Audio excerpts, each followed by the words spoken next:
Hello everyone and welcome back to the channel of BM Education Class 8। इस video के अंदर हम reproduction in animal ये पूरा चैप्टर को कंप्लीट करेंगे एक ही वीडियो के अंदर। और पिछले वीडियो जितने भी चैप्टर 8 तक हमने 1 से लेकर अप ऑनवर्ड्स चैप्टर 8 तक जितने भी सारे चैप्टर्स क्लियर हैं, आई होप कि उन वीडियोज़ के आपने देखा होगा। अगर जो भी डाउट हुए होंगे आपने कमेंट में दिया होगा, अगर नहीं दिया है तो इसका अर्थ है कि आपका चैप्टर्स क्लियर हो जा रहे हैं। तो ये है चैप्टर 9वां, रिप्रोडक्शन इन एनिमल्स। एनिमल्स के अंदर रिप्रोडक्शन देखिए, रिप्रोडक्शन यानी री यानी क्या, बार बार जैसे कि री यूज़ यानी एक और बार यूज़ करना। प्रोडक्शन एक बार नहीं होता, बार बार प्रोडक्शन किया जाता है। इस रिप्रोडक्शन के कारण आज हम और आप और आने वाले फ्यूचर हैं। ठीक, तो रिप्रोडक्शन क्या है? एक प्रोसेस है, जैसे कि खाना खाना एक प्रोसेस है, अपने बॉडी से वेस्ट निकालना एक प्रोसेस है, अपने बॉडी के अंदर ब्लड को ट्रांसपोर्ट करना भी एक प्रोसेस है, ऑक्सीजन को इनहेल करना, कार्बन डाइऑक्साइड को एक्सेल करना वो भी एक प्रोसेस है। उसी प्रकार न्यू प्रोडक्ट्स रीप्रोडक्ट बनाना भी एक प्रोसेस है। ये प्रोसेस कहाँ पर दिखता है आपको? ऑर्गेनिज्म के अंदर दिखता है, यानी लिविंग ऑर्गेनिज्म के अंदर दिखता है, जहाँ पर वो प्रोड्यूस करते हैं अपने जैसे बच्चे, जहाँ पर लिविंग ऑर्गेनिज्म अपने तरीके से ऑफस्प्रिंग्स, अपने जैसे चाइल्ड्स क्या करते हैं? प्रोड्यूस करते हैं। या फिर सिंपली आप कर सकते हो, the process in which the living organism produce their offsprings of their same time, जहाँ पर लिविंग ऑर्गेनिज्म प्रोड्यूस करते हैं यंग वंस, या फिर आप यंग वन के जगह लिख सकते हो ऑफस्प्रिंग्स। क्या लिख सकते हो गाइस? ऑफस्प्रिंग्स, या फिर चाइल्ड भी लिख सकते हो। क्या अपने जैसे चाइल्ड को प्रोड्यूस करते हैं, यानी ओन काइंड, अपने जैसे वो चाइल्ड प्रोड्यूस करते हैं। कौन? Living organism. ठीक, ये होता है रिप्रोडक्शन। देखिए, रिप्रोडक्शन के दो प्रकार दिखते हैं किसके अंदर? एनिमल्स के अंदर। एनिमल्स रिप्रोड्यूस दो प्रकार के करते हैं। एक तो होता है सेक्सुअल रिप्रोडक्शन, जहाँ पर मेल फीमेल या फिर ऑपोजिट सेक्स प्रेजेंट होंगे। यहाँ पे जहाँ पर दो गैमेट्स प्रेजेंट होंगे, कहा जाता है यहाँ पर दो गैमेट्स प्रेजेंट होते हैं, दो गैमेट्स जहाँ पर प्रेजेंट होती है, या फिर ऑपोजिट सेक्स जहाँ पर प्रेजेंट होता है, मेल और फीमेल, जहाँ पर मेल और फीमेल दोनों फैले थे। ज़्यादातर ये लिविंग ऑर्गेनिज्म कौन करता है? ह्यूमंस बीइंग करता है। ह्यूमन बीइंग सेक्सुअली रिप्रोडक्शन करते हैं, सेक्सुअली रिप्रोड्यूस करते हैं अपने जैसे ऑर्गेनिज्म। ठीक, उसी प्रकार से अगर मैं कहूँ और भी बहुत सारे एनिमल्स है, जैसे कि काऊ हो, बफालो, जिराफ, ये भी सेक्सुअली रिप्रोड्यूस करते हैं। यानी यहाँ पर मेल और फीमेल इनके कैटेगरी प्रेजेंट होते हैं, यानी ऑपोजिट सेक्स प्रेजेंट होते हैं। सिंगल सेक्स प्रेजेंट नहीं होता, यानी बाईसेक्सुअल नहीं होते, यानी दोनों बाईसेक्सुअल होते हैं, दोनों सेक्स प्रेजेंट होते हैं, जहाँ पर ट्रांसफॉर्मेशन होता है गैमेट्स के बीच में और फ्यूज़न होता है, फर्टिलाइजेशन होता है, तब हम उन्हें कहते हैं सेक्सुअल रिप्रोडक्शन। यानी याद रखिए, जहाँ पर ऑपोजिट सेक्स प्रेजेंट होंगे, यानी दो गैमेट्स होंगे। वही असेक्सुअल रिप्रोडक्शन भी कुछ करते हैं, यानी एक ही एनिमल असेक्सुअल प्रोड्यूस करती है, जहाँ पर ऑपोजिट सेक्स नहीं होते हैं, जहाँ पर सिर्फ वन गैमेट प्रेजेंट होता है, वन गैमेट। जैसे कि आपने सुना होगा फंगाई, algae, बैक्टीरियाज, ये क्या करते हैं? असेक्सुअली रिप्रोड्यूस करते हैं, यानी ये दो गैमेट्स में सेक्सुअल नहीं करते, ये एक ही है जो कि सेक्सुअली करते हैं प्रोड्यूस, यानी असेक्सुअली, यानी जहाँ पर एक ही गैमेट्स प्रेजेंट होता है, यानी एक ही ऑर्गेनिज्म प्रेजेंट हो, जहाँ पर एक ही ऑर्गेनिज्म रिप्रोड्यूस करता है अपने जैसे ऑफस्प्रिंग्स, तब उसे हम कहेंगे असेक्सुअल रिप्रोडक्शन। जहाँ पर दो ऑर्गेनिज्म मिलकर क्या करते हैं? एक और लिविंग ऑर्गेनिज्म को, यानी एक और ऑफस्प्रिंग को जन्म देते हैं अपने तरफ, तब उसे कहते हैं सेक्सुअल रिप्रोडक्शन।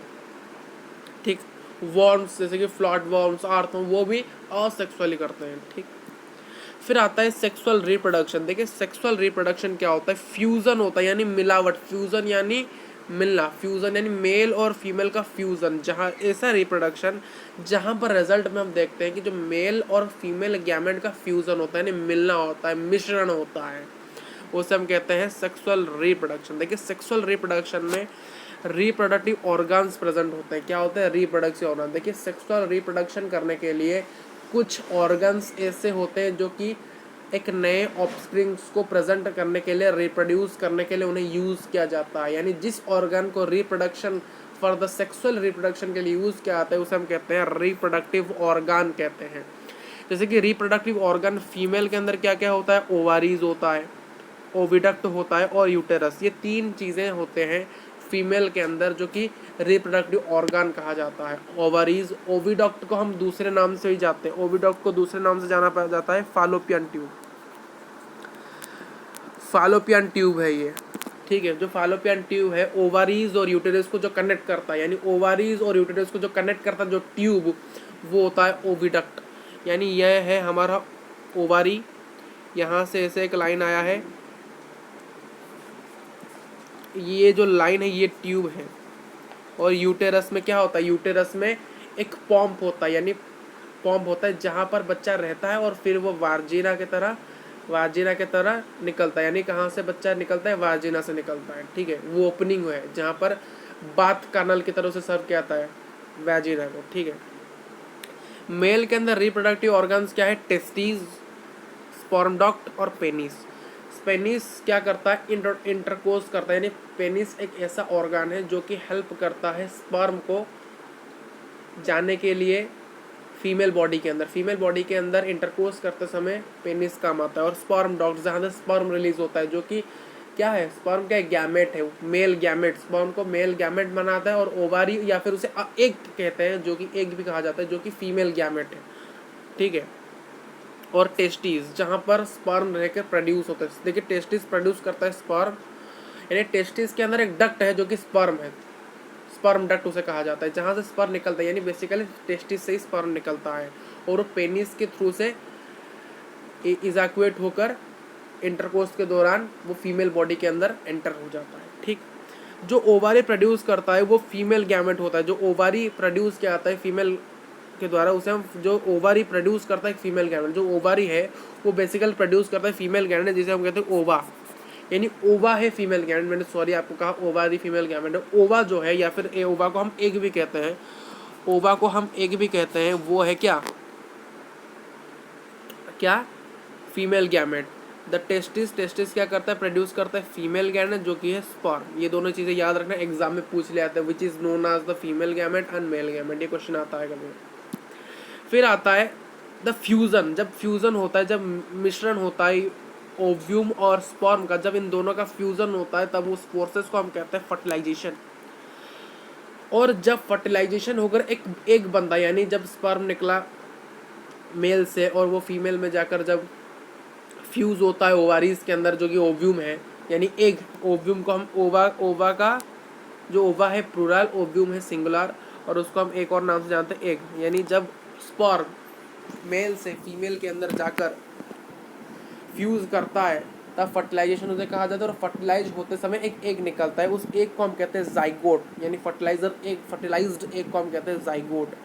और जब फर्टिलाइजेशन होता है वो कहाँ पर होता है, फीमेल बॉडी के अंदर होता है, ये याद रखना, मेल बॉडी का नहीं होता है, मेल बॉडी के अंदर नहीं होता है, फीमेल बॉडी के अंदर फर्टिलाइजेशन होता है। यानी जो बच्चा जो ऑफस्प्रिंग बनता है पूरी तरीके से, वो कहाँ पर बनता है, फीमेल बॉडी के अंदर बनता है, जिसे हम कहते हैं इंटरनल फर्टिलाइजेशन। यानी जहाँ पर फीमेल बॉडी के अंदर फर्टिलाइजेशन हो, यानी फ्यूज़न हो मेल और फीमेल का, तब उसे कहते हैं इंटरनल फर्टिलाइजेशन।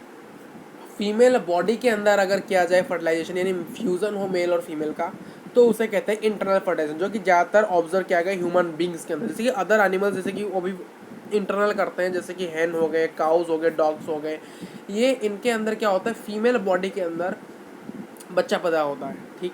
जब फर्टिलाइजेशन जब आउटसाइड यानी फीमेल बॉडी के आउटसाइड हो, तो हम उसे कहते हैं एक्सटर्नल फर्टिलाइजेशन। जैसे कि आपने देखा हो फॉर्ग्स, स्टारफिश, फिश, यानी जो एग्स, जब देखिए आपने देखा होगा जो फॉर्ग्स होते हैं वो अपने अंडे को बाहर रख देते हैं, फिर बच्चा प्रोड्यूस होता है, तो ये एक्सटर्नल। जब फीमेल बॉडी के आउटसाइड हो तो एक्सटर्नल। ये भी क्वेश्चन आता है, ये क्वेश्चन आता है कि differentiate between internal fertilisation and external fertilisation with examples. 3 mark का क्वेश्चन आएगा ही आएगा बोर्ड अपने फाइनल एग्जाम के अंदर, तो प्रिपेयर रहना है। देखिए जाइगोट क्या है, फर्टिलाइज एग जब फ्यूज्ड हुआ मेल और फीमेल का, दोनों का फ्यूजन हुआ, उसको हमने फर्टिलाइज्ड किया, फर्टिलाइज्ड होने के बाद फर्टिलाइज्ड एग निकला, उस एग को हमने कहा जाइगोट। जाइगोट के अंदर क्या होता है, सेल डिवीजन होता है। जाइगोट भी एक सेल से ही बना, तो उसके अंदर क्या होता है, तब बार बार रिपीटेडली क्या होता है, सेल डिवाइड होते हैं, और डिवाइड होते होते वो एम्ब्रियो बनाता है। क्या बनाता है, एम्ब्रियो बनाता है। देखिए सेल जब टूट टूट के किस चीज को बनाएगा तो उसे हम कहते हैं टिश्यू। देखिए याद रखना, जो जाइगोट हमारा है वो है सेल, और एम्ब्रियो हमारा टिश्यू है, ठीक। और जो एम्ब्रियो फिर एम्ब्रेडेड होता है in the walls of uterus for further development, यानी जो यूटेरस है, मैंने कहा था जो ट्यूब ओवारीज से फालोपियन ट्यूब ज्वाइन करता है यूटेरस को, यूटेरस के वॉल्स के अंदर बेसिकली यूटेरस के अंदर एक थिक लेयर ऑफ वॉल होता है, याद रखना एक थिक वॉल होता है, और जहाँ पर एम्ब्रियो एम्ब्रेडेड होता है, यानी एम्ब्रेडेड प्रोसेस होता है। और एम्ब्रियो को एक चीज़ होता है प्लाटस, एक नाम का चीज़ होता है जो कि उसे न्यूट्रिएंट्स और सभी चीज़ें प्रोवाइड करता है, ठीक। यूटेरस के वॉल्स के अंदर ये एम्ब्रियो के एम्ब्रेडेड होते हैं, और बाद में फिर से वो डेवलप्ड होता है। और एम्ब्रियो देखिए हर साल क्या होता है, एम्ब्रियो जो हमारा यूटेरस होता है फीमेल बॉडी के अंदर, वो हर साल क्या करता है, हर साल प्रिपेयर रहता है कि हर साल एक बनेगा। क्या होगा, एक बनेगा। परंतु एक तो तब आएगा ना जब मेल बॉडी से स्पर्म आएगा, तब दोनों का फ्यूजन होगा, जब फ्यूजन होगा तभी एक बनेगा, नहीं तो वैसे एक नहीं बनता। तो यूटेरस क्या करता है, हर महीने अपने आप को क्या कर देता है, प्रिपेयर कर देता है, किसके लिए, एम्ब्रियो बनाने के लिए। जब एम्ब्रियो नहीं बनता तब क्या होता है, वो जो थिक वॉल है एम्ब्रियो के अंदर, वो क्या करता है, ब्लड्स के थ्रू निकल जाता है, यानी वो टूट जाता है, स्प्लिट आउट हो जाता है। स्प्लिट आउट होने के कारण वहाँ से जो खून निकलते हैं, खून निकलता है, यानी ब्लड की तरफ निकल जाते हैं, किसके द्वारा, वार्गेने द्वारा, वार्जिना के द्वारा निकलता है, ठीक है। वार्जिना के से निकलता है, ओपनिंग होता है, जिसका हम कहते हैं मेंसुरेशन, जिसे कहा जाता है मेंसुरेशन हो रहा है, पीरियड जिसे कहते हैं, ठीक है, पीरियड्स कहते हैं, वो चीज़ें हैं, ठीक। एक ऐसा स्टेज आता है जहाँ पर एम्ब्रियो में, जब आपने देखा होगा जब मेल फीमेल जाते हैं ह्यूमन बॉडीज, फीमेल के बॉडी में देखने, एक्सरे करके देखते हैं क्या बच्चा का कहाँ तक बना है। देखिए आपने देखा होगा कि धीरे धीरे क्या होता है, एम्ब्रियो का एक ऐसा स्टेज आता है जहाँ पर हम आइडेंटिफाई कर देते हैं कि हाँ इसके बॉडी पार्ट्स, ये इसका हाथ है, ये इसका पैर है, ये इसका मुंह है, ये इसका पेट है। जब आइडेंटिफाई करने लगते हैं एम्ब्रियो को, जब एम्ब्रियो को हम देख के पहचानने लगते हैं इसके बॉडी पार्ट्स, तो उसको हम कहते हैं फोइटस, उस पार्ट को हम कहते हैं फोइटस। देखिए पहले जाइगोट, जाइगोट अपने आप को बार बार तोड़ के क्या बनाएगा, एम्ब्रियो। एम्ब्रियो के एक ऐसा स्टेज आएगा जहाँ पर हमें पता चलेगा कि उसके बॉडी पार्ट्स को हम आइडेंटिफाई कर पा रहे हैं, उसे हम कहेंगे फोइटस। एनिमल जैसे कि ह्यूमन बींग्स, इंसान जैसे कि गाय, कुत्ते, ये सभी क्या करते हैं, अपने यंग, देखिए दोस्तों, जो अपने जैसे बच्चों को प्रोड्यूस करते हैं, यानी बात करते हैं यंग वंस को, यानी अपने जैसे ऑफस्प्रिंग को जब प्रोड्यूस करते हैं, यानी पूरा क्या, पूरा बॉडी, यानी क्या प्रोड्यूस करते हैं, पूरा यंग वंस को प्रोड्यूस करते हैं, ठीक है, बात करते हैं यंग वंस को, तो उन्हें हम कहते हैं विविपारस एनिमल्स। वहीं पर जो एनिमल्स एग देते हैं यानी अंडे देते हैं, उन्हें हम ओविपारस कहते हैं, जैसे कि फ्रॉग्स, लिजर्ड्स और बटरफ्लाई, ये क्या है, अंडे देने वाले एनिमल्स हैं। और जो अंडे नहीं देते हैं, बच्चे देते हैं, यानी ऑफस्प्रिंग्स देते हैं, यानी यंग वंस को देते हैं, वो है विविपारस, ठीक। जो ट्रांसफॉर्मेशन होता है अपने लार्वा से एडल्ट, यानी लार्वा, यानी जैसे कि आपने देखा होगा जो फ्रॉग होता है वो पहले क्या होता है, एक छोटा सा फिश होता है, फिश से वो टेडपोल होता है, टेडपोल से फिर थोड़ा सा बड़ा फ्रॉग होता है, यानी लार्वल फॉर, फिर होता है अडल्ट फ्रॉग के अंदर, यानी 4 स्टेप 5 स्टेप्स के अंदर होता है। ये जो उनके उसने जो अपने स्टेप्स को पूरे किए, यानी पहले छोटा सा था, फिर ट्रेडपोल आया, फिर इंटरमीडिएट जो हो फ्रॉग आया, फिर अडल्ट फ्रॉग आया, ये से जो अपने स्टेप को उन्होंने ट्रांसफर करके वो गया, यानी जब वो लार्वा से अडल्ट के थ्रू गया, एक ड्रास्टिक चेंज की तरह, उसे हम कहते हैं मेटामॉर्फोसिस।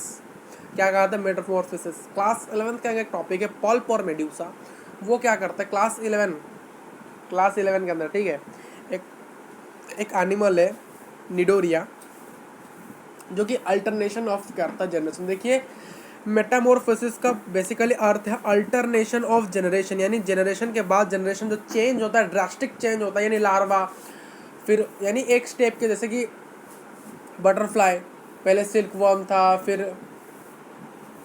कुकुन हुआ, फिर पुपा, फिर क्या हुआ, बटरफ्लाई, उसे हम कहते हैं जैसे कि स्टेज, एक स्टेज देके आए, यानी लार्वा से अडल्ट होने का जो स्टेज है, ट्रांसफॉर्मेशन है जो कि ड्रास्टिक चेंज के द्वारा होता है, उसे हम कहते हैं मेटामॉर्फोसिस।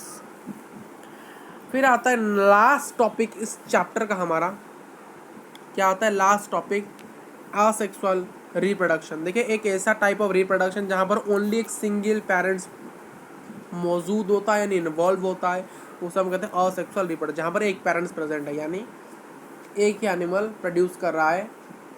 जैसे कि अमोइबा, अमोइबा का नाम आपने सुना होगा, अमोइबा, ठीक है, जो कि सिंगल पेरेंट से अपने डॉटर सेल्स को प्रोड्यूस करता है। हाइड्रा में आपने देखा होगा the new individual develop from growths. देखिए हाइड्रा कुछ इस प्रकार का देखने को होता है। हाइड्रा, हाइड्रा ऐसे दिखता है, ठीक है, ड्राइंग अच्छा नहीं है मेरा, थोड़ा सा ऐसा दिखता है। और ये हाइड्रा है, हाइड्रा के इस साइड से एक बर्ड, इसे हम कहते हैं एक बर्ड, इस बर्ड से एक नया इंडिविजुअल होता है, यानी ये बर्ड धीरे धीरे बड़ा होगा और धीरे धीरे बड़ा होकर इसके तरह बड़ा हो जाएगा और फिर से इससे डिटैच हो जाएगा, इससे अलग हो जाएगा। हाइड्रा के अंदर बर्ड से डेवलप होता है, ठीक है। इस मेथड को हम कहते हैं असेक्सुअल में क्या कहते हैं, बर्डिंग कहते हैं। देखिए असेक्सुअल रिप्रोडक्शन में बहुत सारे मेथड्स हैं, आप क्लास 10 के अंदर और भी डिटेल से जानोगे, ठीक है। बर्डिंग कहा जाता है। अमोइबा रिप्रोड्यूस करता है कैसे, अमोइबा रिप्रोड्यूस करता है अपने आप को, ये अमोइबा है, ये अपने आप को, ये अमोइबा ऐसा है जो कि अपने आप को बीज से तोड़ अलग कर देता है, यानी बीज से अलग कर देता है। पहले अपने न्यूक्लियस को अलग करेगा, फिर अपने साइटोप्लाज्म को अलग कर देगा, फिर डिवाइड होके एक नए नए इंडिविजुअल्स बन जाएंगे, तो इसे हम कहते हैं बाइनरी फिजन। इसके जो अमोइबा जो चीज़ को, यानी क्वेश्चन आता है define the binary fission in amoeba and the budding in hydra. आप लिखना है बर्डिंग क्या है, जब कोई ऑर्गेनिज्म अपने बर्ड से किसी न्यू ऑर्गेनिज्म प्रोड्यूस करे तो उसे बर्डिंग कहा जाता है। बाइनरी फिजन क्या है, यानी एक एनिमल से, यानी एक ऑर्गेनिज्म से जब दो अलग ऑर्गेनिज्म प्रोड्यूस हो तो उसे हम क्या कहेंगे, क्या कहेंगे दोस्त, कुछ तो कहेंगे, क्या कहेंगे, उसे हम कहेंगे बाइनरी फिजन। एग्जाम्पल याद रखना हाइड्रा, उसमें इसको याद रखना अमोइबा, ठीक है, ओके। और ठीक दोस्तों, इतना चीज़ें आपको पढ़ लेना है और नोट्स डाउनलोड करना है डिस्क्रिप्शन बॉक्स से। तब तक के लिए मिलते हैं, thank you for watching this video.